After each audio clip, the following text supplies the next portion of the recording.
There is something happening right now, outside your window, that you have never been told about.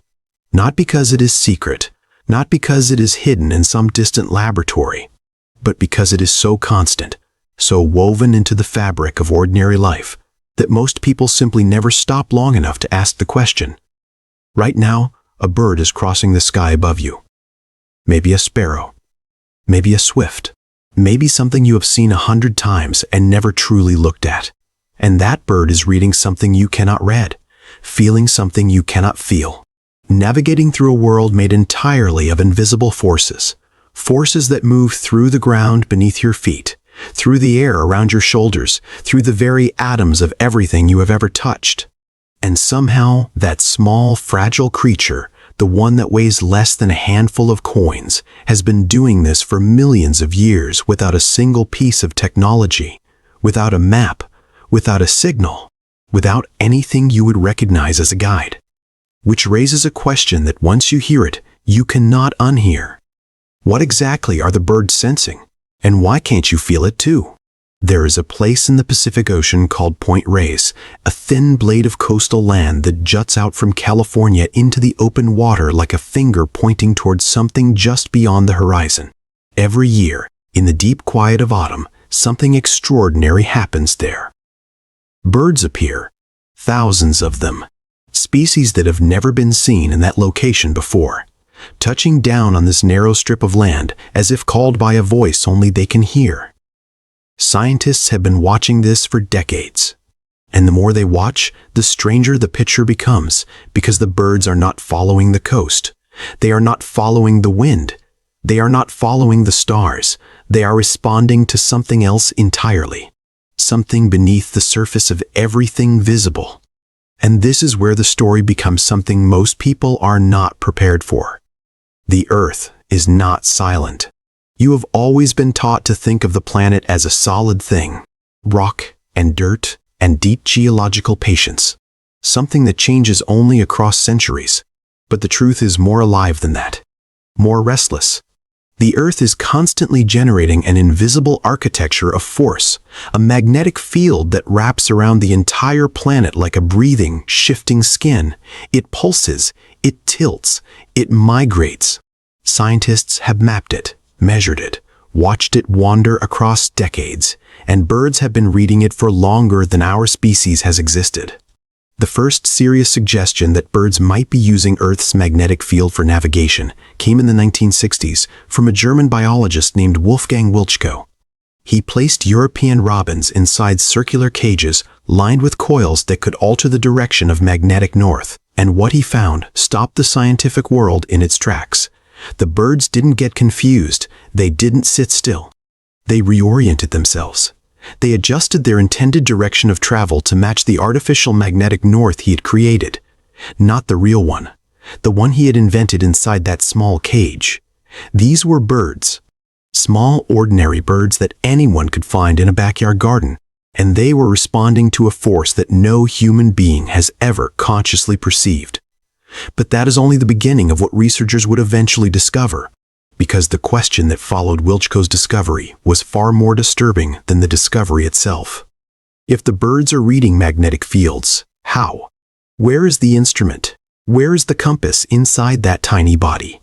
And for decades, nobody had a definitive answer. The mystery sat there, fully acknowledged by science, completely unexplained. Then something unexpected happened. Researchers began looking more carefully at a protein found inside the eyes of birds, a protein called cryptochrome, and what they found there defied easy explanation. Because cryptochrome, it turns out, is sensitive to magnetic fields in a way that requires quantum mechanics to explain, not classical physics. Quantum mechanics, the strange, rule-breaking physics that governs the behavior of particles at the subatomic level. The current theory, supported now by decades of careful research, is that when light enters a bird's eye and strikes a molecule of cryptochrome, it triggers a quantum reaction. Electrons inside the molecule briefly become what physicists call entangled. They exist in a linked state. And because this entangled state is sensitive to the orientation of a magnetic field, The outcome of that reaction changes depending on which direction the bird is facing relative to the Earth's magnetic poles. In other words, the bird may be literally seeing the magnetic field, not feeling it, seeing it, as a visual overlay on the world around them. A kind of gradient, a shimmer, a directional texture woven into ordinary vision that humans simply do not have the biological architecture to perceive. Take a moment with that. Somewhere above your neighborhood right now, a bird is flying through a world that looks different to it than it looks to you. The same sky, the same light, but layered across it, visible only to creatures who evolved this capacity over millions of years, is a map made of magnetic force lines radiating from the poles of the Earth itself. You have been walking beneath that map your entire life, and you have never seen a single line of it. But here is where the story takes a darker and more complicated turn, because the magnetic field is not the only invisible force that birds appear to be reading. And this is the part that most people miss entirely. Scientists studying birds in the days before major earthquakes began noticing something they could not explain away. In 2009, a research team monitoring a colony of common toads in Italy observed something extraordinary. 5 days before a magnitude 6.3 earthquake struck the nearby city of L'Aquila, the toads abandoned their breeding site. The entire colony. Gone, before any instrument detected even a tremor. Researchers then began looking backward through records, and they found the same pattern in birds. Weeks before seismic events, flocking behavior changes. Migration routes shift. Species that should be present simply are not. Species that rarely visit a location appear without explanation, as though something in the environment has changed, something below the threshold of human detection, and the birds are responding to it. The leading theory involves infrasound, sound waves so low in frequency that the human ear cannot register them at all. The grinding, shifting pressure of tectonic plates generates infrasound. Electromagnetic disturbances in the ionosphere caused by underground stress generate infrasound. And birds, whose hearing extends into ranges well below human perception, may be listening to the Earth itself complaining about what is building beneath the surface. Imagine living in a world where the ground itself speaks to you, where the planet offers warnings in a frequency your body was designed to receive. That is the world a bird inhabits every day, and it extends further still. Researchers studying the internal anatomy of birds have found magnetite crystals, tiny biological magnets, embedded in tissue near the beak and inner ear of multiple species. Magnetite is iron-based, magnetic, and its presence in neural tissue suggests that birds may be feeling the magnetic field as well as seeing it, that they have two entirely separate biological systems for navigating the invisible. One in the eye, one in the skull. Two compasses built from entirely different physics, operating simultaneously, cross-referencing each other constantly. No human navigator has ever carried anything this sophisticated, and the bird doesn't even know it's carrying it. There is a species of shearwater, a seabird, that nests on the island of Manx, off the coast of Britain. Researchers once captured one of these birds and transported it by plane to Boston, more than 5,000 kilometers away. They released it there, in a city it had never seen, surrounded by geography it had never experienced. And that bird flew home, back to its nest on Manx Island, in 12.5 days. No map, no GPS, no landmarks. It recognized just the invisible field lines of a planet it had been reading since birth. The more you sit with that, the more something shifts in the way you understand where you are standing. Because if the birds are reading the Earth this precisely, if migration routes that span entire continents are encoded not in maps, but in the body's response to planetary physics, then what does that say about the nature of the world we all share? You have been told your whole life that reality is what you can touch and see and measure with your instruments. But the birds have been telling a different story for 60 million years. There is a moment in the work of the biologist Robin Baker that is worth sitting with.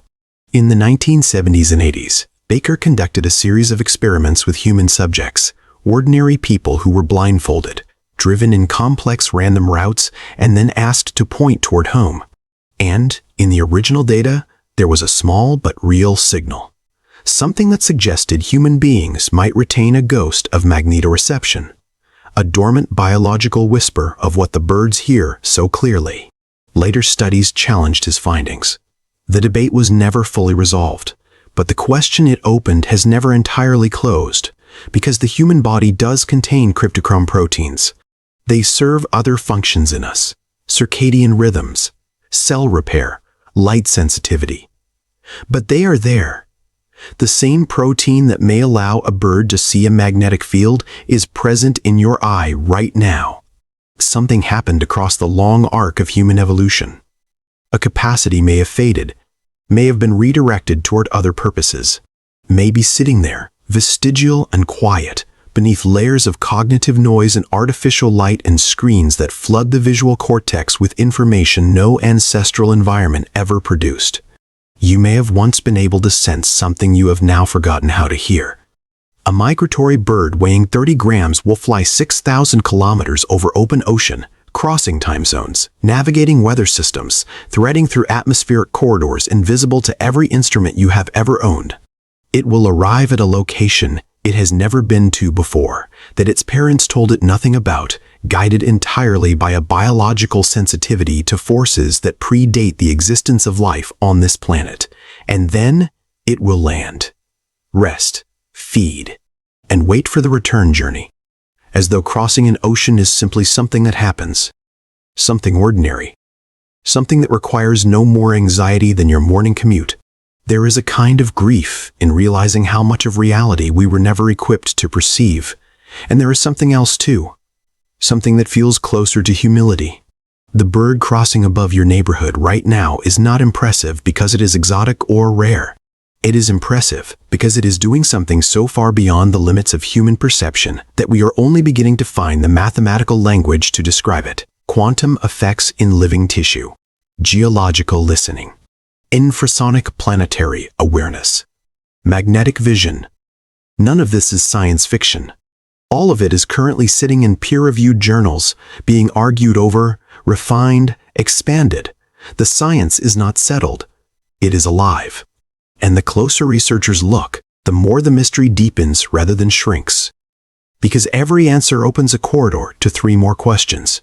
If birds see magnetic fields, what else might they see that we have not yet found the instruments to detect? If they feel infrasound from tectonic plates, are they also sensing other geological processes we have never thought to look for? If magnetite crystals in their skulls are functioning as biological compasses, what other mineral structures in animal tissue might be serving navigational or sensory functions we have not yet named? The story is not finished. It may never be finished. And that is exactly why it matters.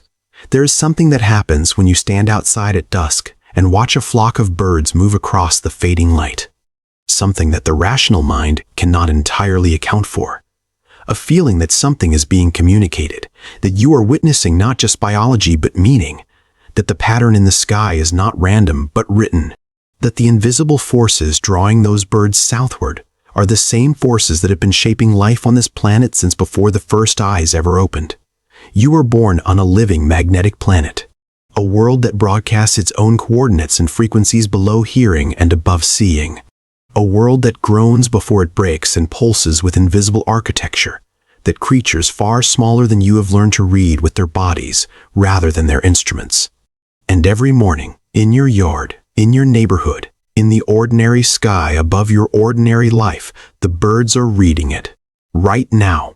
In this moment. In the same moment. In the same moment you are sitting here, listening. The yard is not empty. The sky is not silent. And something has been navigating through the invisible forces of this world for 60 million years, while the rest of us were looking at maps. Has there ever been a moment, a single, quiet moment, when you watched a bird in flight and felt, just briefly, that it knew something you didn't? Tell me what happened. I want to hear it.